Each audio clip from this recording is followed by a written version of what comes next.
There was no phone call. Just a robotic email from Human Resources, sandwiched between a webinar invite and a champagne toast reminder. I was sitting at my desk when the subject line popped up.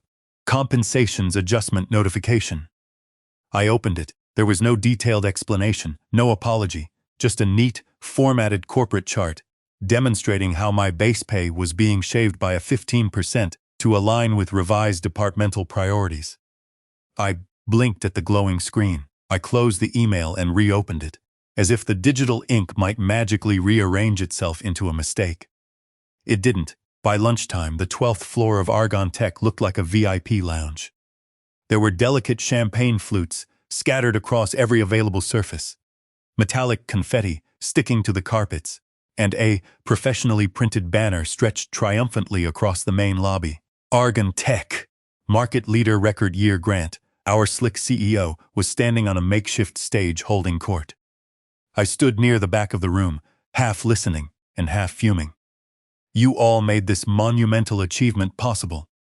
Grant boomed into the microphone, grinning like a man who believed his own charisma could pay the company's rent.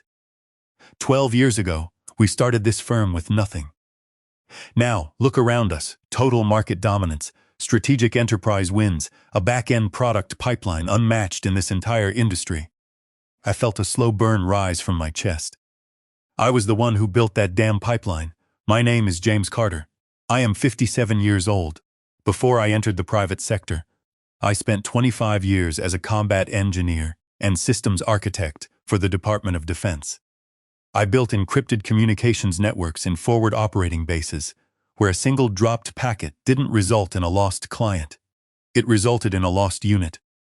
When I retired, I didn't plan on jumping into the chaotic world of Silicon Valley tech startups. But my oldest son, David, had returned from his own military deployment with severe nerve damage in his legs. His specialized physical therapy wasn't fully covered by the VA, and he wanted to open a dedicated rehabilitation clinic for other wounded veterans. He needed capital. I needed a high-paying, short-term contract to fund it without touching my pension. That is exactly how I ended up at Argon Tech 18 months ago. When I first arrived, there was no unmatched pipeline. There was no market dominance. There was just a spaghetti code mess of disconnected legacy systems, crashing servers, and a terrifying record of 4 consecutive failed compliance audits. The company was actively hemorrhaging clients and staring down the barrel of a catastrophic operational collapse. I was brought in on a 6-month rescue contract. I spent 18 months ripping out their rotten foundation and building a routing system called Streamline. It cut latency by 60% and allowed them to onboard half the Fortune 500. And now, apparently, I was worth 15% less to them. Grant climbed off the stage, his face flushed with triumph. The crowd immediately broke into smaller, loud groups, laughing, toasting, and hugging. I stayed planted in the back, my posture rigid, my mind racing through tactical assessments. Then, I saw him cutting through the crowded room, dispensing handshakes and wide smiles left and right, until he made his direct way over to me. "Mason!" Grant practically shouted, clapping a heavy, manicured hand onto my shoulder like we had served in the trenches together. "Hell of a ride we've had, huh?" I stared at him deadpan, and the sudden 15% pay cut? He didn't blink. The smile remained plastered on his face. "It's just business, James. Everyone across the board is adjusting to the new scaling strategy. We have to lean out to push forward, are they?" I asked. He didn't answer. He raised his expensive champagne flute to the next chapter, turned on his heel, and walked away. All superficial charm, zero actual conscience. That was when I heard Kyle, Grant's son, talking too loud to impress a group of junior marketing associates. "Yeah, I just got the bump today," Kyle bragged, taking a gulp of his drink. 7% raise and a new title, not bad, right? Dad said I really earned it, leading the product team this quarter. My jaw tightened so hard my teeth ground together. Earned it. That smug intern turned executive had been on my team a year ago. I caught him copying source code from Stack Overflow without checking a single dependency, nearly crashing the Western regional grid. Now, he was getting a substantial raise and an executive title, while I was getting and forcefully demoted. That was the exact moment the tactical reality clicked into place. They weren't just celebrating the company's financial milestone. They were actively celebrating my quiet removal, without even having the basic courage to look me in the eye and tell me. They were toasting to my exit, pretending I was still a valued part of the picture, treating me like a ghost who hadn't realized he was dead yet. The hallway outside the main lobby smelled like stale champagne and cheap office-grade carpet glue. Confetti crunched loudly under my polished leather shoes as I made my way back to my cubicle, or what still passed for one. I stepped around a tipped-over corporate banner, stand that read, "Together we scale," and something dark and furious inside me wanted to rip the heavy vinyl right down the middle. When I sat back down at my desk, my email inbox was still lit up like a Christmas tree. I hovered my mouse over the HR notification for a long second. I clicked it open again, scanning the corporate sugarcoating. They called it cost efficiency realignment and a temporary restructuring to maintain operational agility. It was a 15% haircut designed to force me to quit.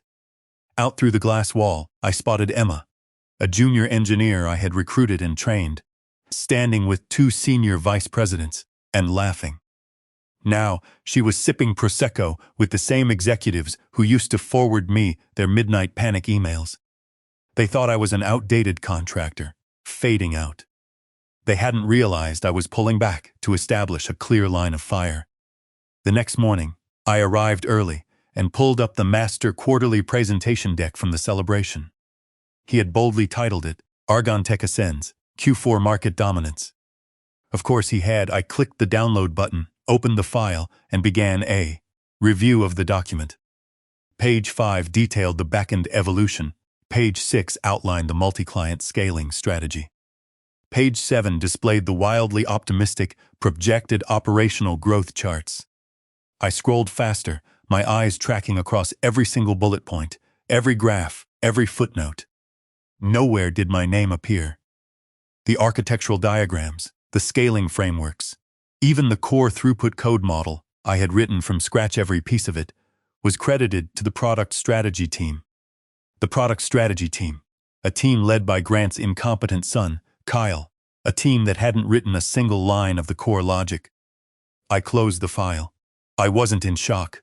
In the military, you learn not to be shocked when a politician takes credit for a soldier's hard-won ground. I closed it with the cold, absolute confirmation of their tactical objective.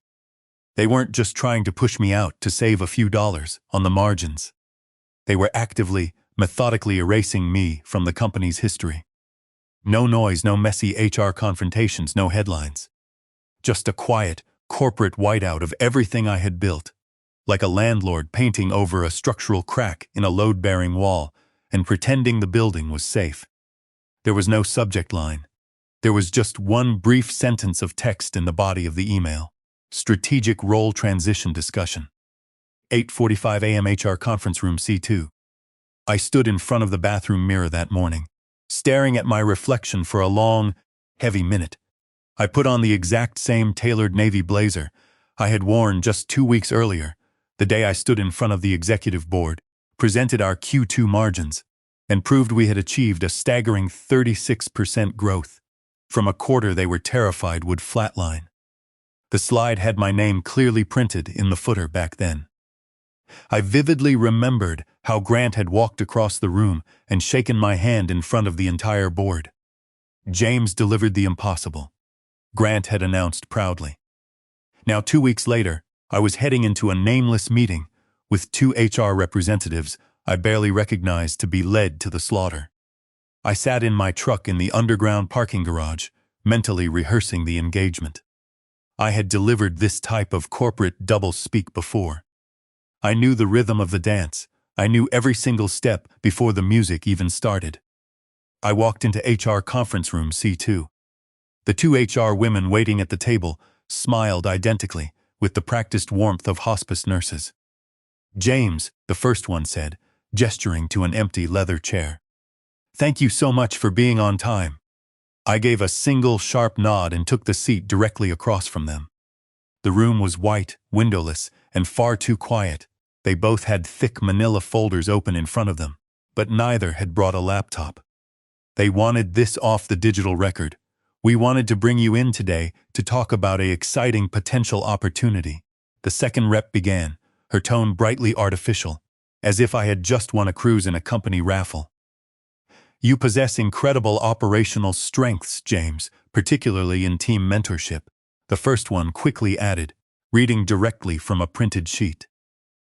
"You have exceptionally strong coaching evaluations. In fact, Emma specifically mentioned your guidance in her latest onboarding debrief." I didn't say a single word. I kept my face an impenetrable, stone mask, staring directly into her eyes until she shifted uncomfortably in her chair. "We believe that a transition to a senior support coaching role would be the perfect fit for your skill set." The second rep finally blurted out.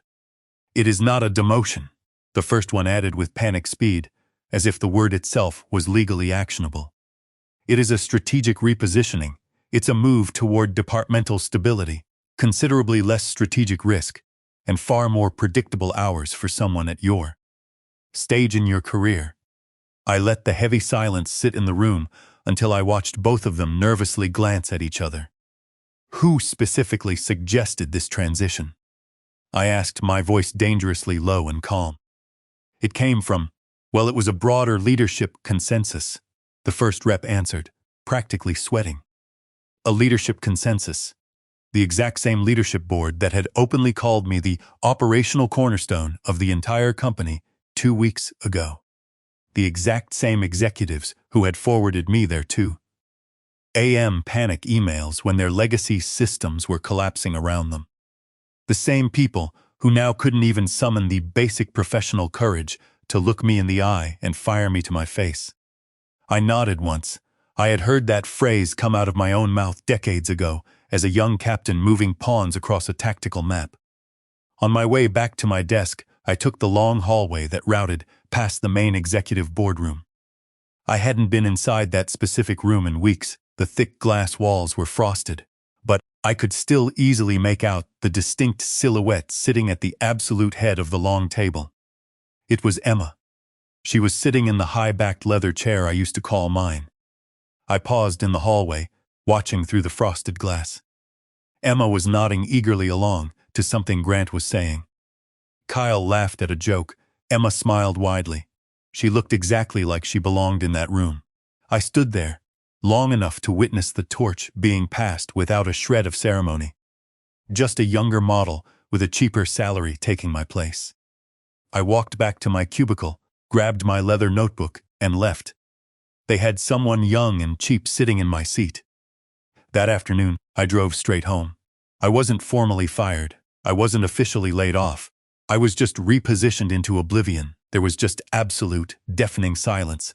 I walked into my house and sat down at my worn wooden kitchen table. It was the exact same spot where I used to pull brutal 14-hour remote shifts when Argon Tech was in absolute crisis mode. I stared at the same faint coffee ring, stained into the wood from a particularly brutal system migration last March.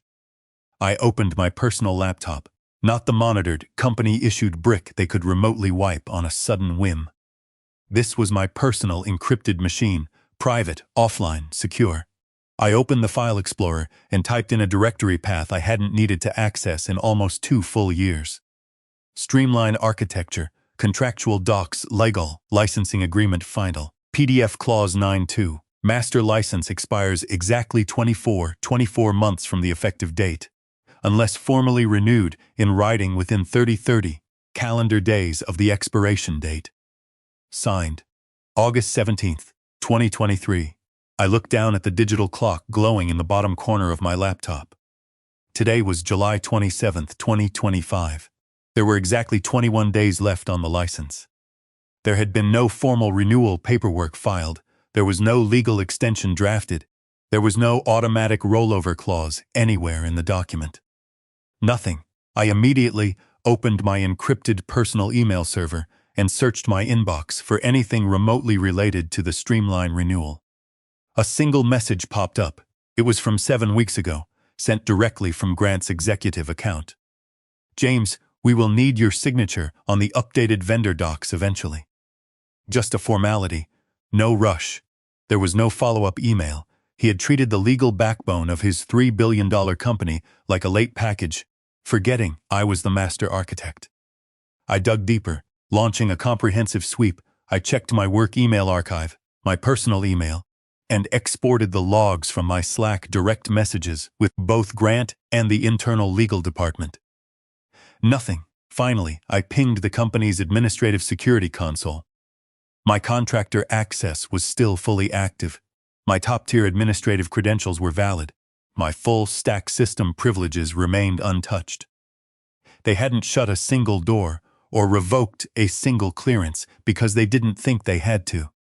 In their arrogant corporate minds, I was still the loyal, dependable old workhorse who would blindly show up and fix their code, no matter how many times they disrespected me. That was when their tactical error hit me. They thought I would always be available.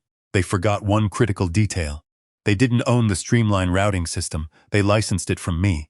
The entire core routing architecture that actively powered over 80% of Argontech's back-end operations. From data migration to real-time financial processing to client-side optimization was legally, undeniably mine. I had developed it on my own time, utilizing my own proprietary frameworks under a specific independent contractor agreement. It was signed, sealed, and legally protected. They had exactly 21 days left on the clock. After that, the system didn't just stop running. Ownership fully reverted. And I still held the absolute master control. I wasn't locked out of the building. I had the master keys, and they had left the vault door wide open. I didn't burn it all down in a fit of rage. There was no dramatic screaming. There were no destructive fireworks. No anonymous email leaks to the press, and no reckless mass deletion scripts deployed. I am not some angry, vengeful 20-something hacker in a black hoodie operating out of a basement. I am a former combat engineer. Builders know how to take things apart with the same precision they use to put them together. I waited in total silence for 3 more days after verifying Clause 9. 2. Deep in the night, I logged into the company's nightly sync routines, buried in automated job chains invisible unless you knew where to look. And I knew exactly where to look. I didn't touch the live production servers, not yet. Instead, I planted a few subtle, elegant lines of code directly into the East Coast cluster's pre-processing logic. It was nothing flashy. It wasn't malware. It was just enough added resistance to delay a few critical client data queues by exactly 3 seconds. Then 5 seconds, then 8 seconds. The code didn't throw any red flags. It was just enough systemic slowdown to be annoying, the digital equivalent of a pebble in your combat boot. The next night, I executed a second strike. I made a microscopic adjustment to the core analytics engine that parsed the real-time client telemetry data. I shifted 2 minor variables. It didn't break the system. It just slightly skewed a couple of the revenue graphs. It was just enough visual distortion to cause mass confusion at the executive user level, and just enough bad data to spark a panicked Slack thread among the junior engineers. By the end of that first week, Argontech's primary revenue dashboards were noticeably sluggish. High-priority graphs were only loading half-populated. 1 or 2 crucial API calls were mysteriously timing out every 30 minutes across the entire network. The internal operations team confidently blamed it on a random memory leak. They ran dozens of aggressive quality assurance back-end tests. They found nothing, and I just sat at my kitchen table, sipping my black coffee, watching the entire company unravel in real time from my personal, encrypted diagnostic panel. It was a customized master panel I had built during my first year on the contract, back when I desperately needed a faster way to test routing modules without waiting weeks for sluggish management approval. They didn't even know it existed. On Tuesday morning, my personal phone buzzed with a direct message ping. It was Noah, a senior guy from the systems team. "Hey James, we are seeing some weird latency on the East Coast cluster today. It honestly feels intentional. Any ideas?" I didn't respond. He followed up 5 minutes later in the main engineering channel. "Does anyone know if Mason is still around the office today?" This feels exactly like the kind of ghost in the machine he used to catch for us. The irony made me smile. I had been deemed obsolete, yet they were searching for my fingerprints.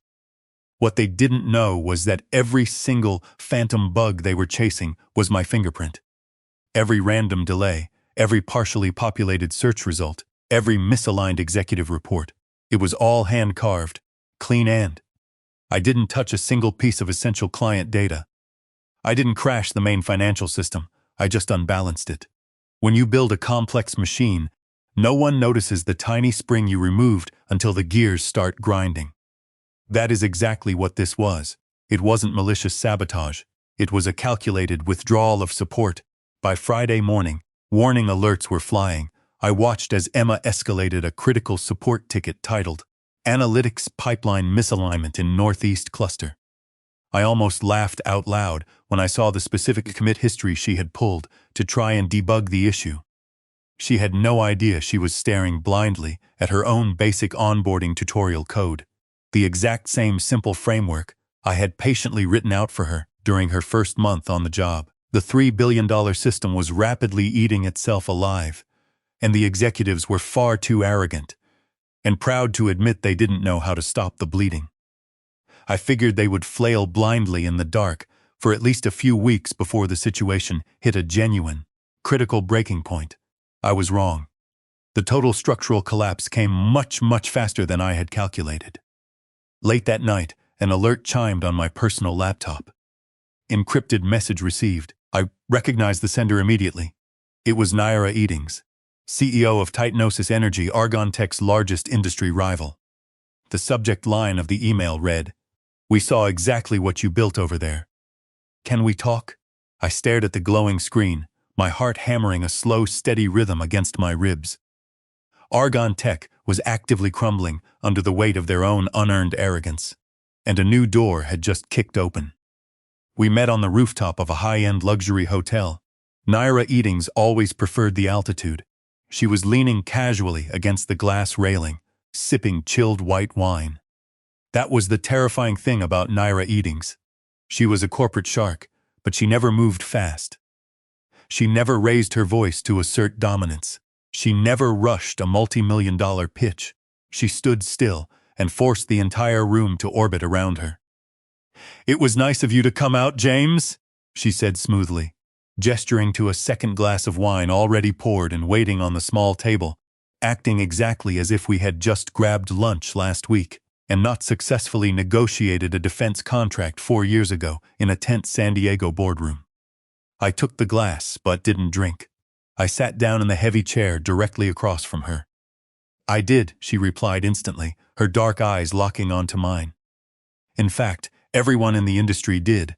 We have been watching Argon Tech melt down in real time all week, and it is painfully obvious that someone has been pulling the internal strings with absolute precision." I didn't offer a response. I kept my face an impenetrable mask. She didn't need me to confess. I gave her a single, almost imperceptible nod. She slid a tablet across the table, loaded with architectural schematics stamped with a watermark. "Titanosis Gornal, confidential, what you successfully built for Argon." "That streamlined framework," Naira said, her voice dropping an octave. "We desperately need that. Or something even better. What we are currently running on is digital duct tape and crossed fingers. And I am done gambling millions on arrogant CTOs who love to talk about innovation at tech summits, but outsource every single real architectural decision to cheap junior contractors." I picked up the tablet and studied the schematics. The internal rot was significantly worse than I had imagined. It was a digital graveyard, fragmented legacy servers, massively siloed data lakes, critical batch processes still blindly running on automated triggers that hadn't been properly updated or audited in over 2 years. "It'll take significantly more than a quick patch job to fix this, Naira," I stated bluntly. "I don't want a patch job, James," she replied. "I want a complete rebuild from the bones up. We want to buy what you built."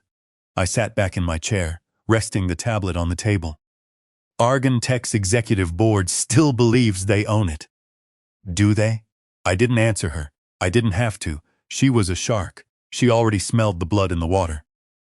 You name the terms: exclusive licensing, a full partnership stake, a recurring deal. Naira said. She paused. Or, she said softly, you run it yourself. I looked up sharply. Under your own name, your own hand-picked team, the full stack. We back the play with a blank check, she clarified. I blinked. The absolute magnitude of the tactical strike she was proposing hit me harder than any combat medal or corporate bonus ever had. She wasn't just offering me a lucrative job. She was offering me a public rebirth. My hands wrapped tightly around the stem of the wine glass, the crystal still icy cold from the bucket. I stared out at the sprawling city skyline.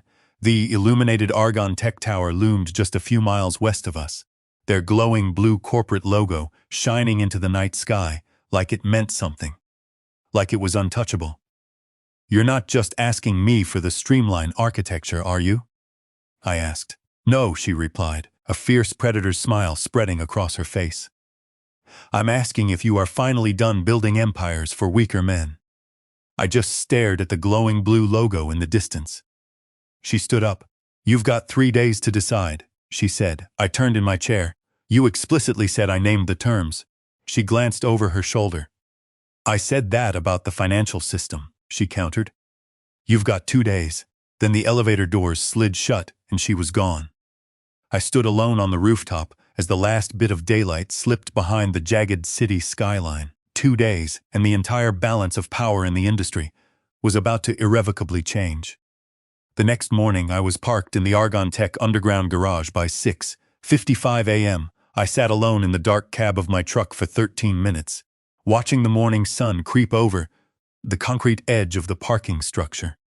I wasn't anxious, I wasn't rushing. I finished my black coffee from a thermos, waiting for precisely 7:08 a.m. That was the minute the badge sync reset for all external contractors, a security rule I had written 2 years ago. At 7:08 on the dot, I walked into the main lobby and slid my plastic ID badge across the optical scanner. The light flashed green. My access still worked. It was a restricted floor that didn't even legally show up on the building's public fire evacuation maps. The air physically changed the moment I stepped out of the stairwell. It was significantly colder, thicker, like the concrete walls were holding their breath. At the far end of the long, dimly lit hallway was a heavy steel door equipped with a biometric retinal scanner and a complex digital keypad. Only exactly 6 people in the entire multi-billion-dollar company had physical access to the vault inside. And only one person knew everything about what it held. Me. The black box was a secured, custom-built RAID array and physical backup shell that I had built from scratch during my first frantic month on the job. It was the absolute failsafe, the master kill switch, the final restore point, the core. This was the exact location where I had securely stashed the only complete, unedited full blueprint of the streamline architecture. It contained the entire version history, the rollback logs, and the raw, uncompiled source code. I typed my encrypted authorization code into the master terminal. The drive spun up with a deep mechanical hum. The screen blinked rapidly to life. I uploaded the blueprint to my encrypted drive and signed the digital closure document, a formal shutdown of Argonne Tech's usage rights under Clause 9. 2. This was never an act of sabotage. You broke the legal contract, and far worse, you broke the operational trust. If you desperately want your system back, start debugging with line 338 in root cluster 3. Everything else will eventually follow, or it won't. Good luck. I encrypted the master folder, set an irreversible administrative lockout protocol, and wiped the physical keypad history clean. As I stepped back out into the cold hallway, I ran directly into Marcy, the older woman from the facilities department. She was walking toward the basement supply room. She paused when she saw me, her eyebrows lifting in genuine surprise. I did, Marcy. I'm not here for long, I said softly. She gave me a faint, sad smile. Well, for what it's worth, you made this place work. The people down in the trenches? Everyone knows it was you. I stepped into the main elevator and punched the button for the lobby. The heavy doors started to close. A hand shot out and caught the metal edge. The doors slid back open, and Emma stepped inside. She looked shocked to see me. She looked exhausted, her eyes ringed with dark circles. perhaps just deeply unsure of how to act in front of the man whose job she had eagerly taken. I stood still. I didn't speak first. "Are the rumors true?" Emma finally asked. "Did we lose you?" I looked her dead in the eye. "You never had me, Emma." At exactly 8:07 a.m., the first server outage hit Argon Tech. By 9:15 a.m., their entire East Coast operational data stream was irrevocably dead. And they had no idea how to fix it. I sat alone in a corner booth at Frankie's Diner. My personal laptop was open, my diagnostic dashboard mapping the destruction node by node. The catastrophic failure started. At 8:07 a.m., cluster E4 dropped its primary signal. Then, the central metrics engine began throwing endless loop errors. By 8:42 a.m., the entire West Virginia server instance lost its failover protection. I didn't touch my keyboard. I didn't execute a single command. I just sat back and watched the system die of natural causes. At 8:54 a.m., I logged into the deep-level monitoring panel I hadn't actively used in months. It was the exact panel Argon's legal and security teams had no idea existed. I had originally built it as a harmless side utility to safely test rollback scenarios. But over time, it had evolved into something significantly more powerful. It was a digital heartbeat monitor for the entire company. Today, that monitor looked exactly like a jagged flatline dipped in chaos. The internal company Slack began to implode around 9 o'clock. "Noah, is anyone else seeing 503 errors?" "I can't isolate the source." 3 seconds later, another engineer chimed in. "Dashboard loads are freezing globally. It's not regional anymore. We are bleeding data." Then Kyle chimed in. "Kyle, can we just revert Streamline to a previous commit?" Someone from the senior dev team checked the latest configuration files. That arrogant, stupid suggestion made me laugh out loud in the diner. Kyle had never bothered to learn that the Streamline architecture wasn't a simple GitHub repository. You couldn't just casually roll it back like a bad graphic design mock-up. It was a living, breathing neural network, and right now, the brain was officially dead. At 9:17 a.m., the East Coast server cluster went fully dark. 9 entire states, 14 enterprise clients, 1 critical, multi-million-dollar government defense contract. All of it gone. My phone buzzed on the table. It was Noah again, this time sending a direct, frantic text message. "Grant is screaming questions. Is it too late to reverse this, James?" "Please," I didn't reply. I set the phone face down on the table, let them feel the crushing, unbearable weight of what they had casually discarded inside Argon Tech.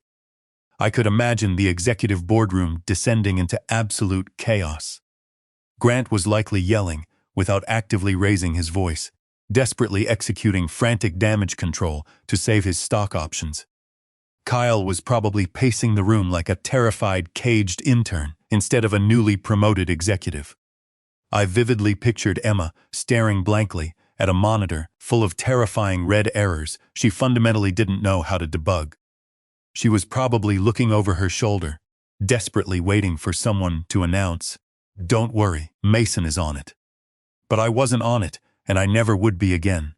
They had willfully wiped my name, erased my credits, and legally stolen my ownership. So now they possessed the architectural system without the actual architect. And the system was legally, mathematically withdrawing its support. This wasn't a malicious cyber attack. This wasn't a sudden crash. It was a cold, calculated pull of support. It was a quiet exodus, a legal unweaving. Then it finally happened at exactly 10:11 a.m. My eyes caught a spike of activity. The hashtag TechSummit25 was trending. The top post was an official press release from Salvix. Industry announcement at 11 a.m. A new era in global logistics begins today. Powered by an architectural engine you've never seen before. Welcome to Vero. I stared at the announcement for a long, quiet second. Then, I sat back in my vinyl diner seat, while Argon Tech desperately scrambled to plug holes in a sinking boat I no longer cared to keep afloat. A Category 5 storm was already rapidly forming offshore, and I was the one confidently standing at the helm. At exactly 11:05 a.m., the overhead lights dimmed to a dramatic black in the main auditorium of the Global Tech Summit. Thousands of eyes turned toward the screen as a pulse of white light rolled across the darkness. A single phrase appeared in bold gray text, powered by Vero. The auditorium actively buzzed with confusion. People whispered furiously. Hundreds of executives reached into their pockets for their phones, searching the internet. A few rows ahead of where I stood backstage, I heard a senior industry analyst murmur, "What the hell is a Vero?" Naira Eating stepped onto the brightly lit stage, radiating the calm energy of a surgeon. She took the microphone and waited for silence. "True innovation doesn't scream for attention," Naira announced, her voice echoing through the hall. "It builds an empire in total silence." Another heavy, dramatic beat passed, then the stage lights shifted, and I stepped out from the shadows to stand directly beside her. There was no loud fanfare. There was no triumphant introduction music. There was just me, a 57-year-old retired military engineer in a tailored navy suit and a black tie, confidently walking into a global spotlight I hadn't actively asked for, but was now damn well ready to claim. I looked out at the crowd. I recognized several faces from past elite conferences. Ruthless competitors, ex-clients. I even spotted a few former senior Argon Tech executives sitting in the VIP section who hadn't managed to jump the sinking ship yet. I specifically spotted Isa, Argon's VP of marketing, sitting frozen near the back, her mouth hanging slightly open in pure, unadulterated shock. I stepped up to the microphone. "Vero," I stated, "is not just a software product. It is a foundational infrastructure. The tactical engine Salvix will scale their entire operation on." I paused, letting my eyes sweep the front row, and I didn't license it to them. I looked directly into the cameras. "I built it, and it is mine." Cameras flashed in a blinding strobe effect. There were audible, shocked gasps rippling through the crowd. One executive in the third row said, "Oh my God," out loud into the silence. I kept going, driving the final nail into the coffin. 3 years ago, I designed a complex routing system called Streamline, I declared. It exclusively powered Argon Tech's entire back-end architecture. It kept their enterprise clients online, their data secure, their profits steady, and for 3 grueling years their executive leadership, arrogant, thought I would just keep showing up. I received no public credit. I had no operational voice. My name was erased from their history. I paused, letting the heavy silence hang over the thousands of people. "Well, they miscalculated," I said softly, but the microphone carried it like thunder. Behind me, the screen exploded into brilliant light, displaying complex system architecture blueprints, flawless performance metrics, and staggering real-time dashboard clips. Vero was undeniably leaner, structurally cleaner, and exponentially faster. It was built on the foundation of everything. Streamline had been, and successfully evolved into everything it never got the chance to be while trapped under someone else's arrogant name. Naira returned confidently to the microphone. "Today, we are announcing a full-scale migration to the Vero infrastructure," she announced. "Salvix is already running 62% of our operations on it." The wave of applause hit the stage like a physical force. People leapt to their feet, phones shot into the air to record the moment. Dozens of industry reporters typed furiously on their laptops. Someone in the far back of the room shouted, "Wait, is that Mason?" On the digital live stream displayed on the side monitors, the public comment threads exploded. "James built Streamline? Did Argon really try to erase him?" Vero just buried Argon Tech. I didn't smile. I didn't gloat. I took a half step back out of the glaring spotlight and let the entire world finally see me. I was no longer a disposable ghost trapped inside their failing systems. I was no longer the quiet old man working behind the curtain.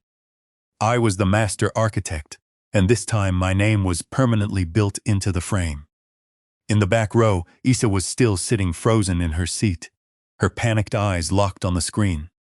She looked exactly like someone had just informed her that gravity was a total lie, and the ground was about to open up and swallow her whole. Good, let them sit in the darkness they created, because Vero wasn't coming to save them. It was already here, and the system that replaced Argon Tech's dominance, yeah, it had my name on it.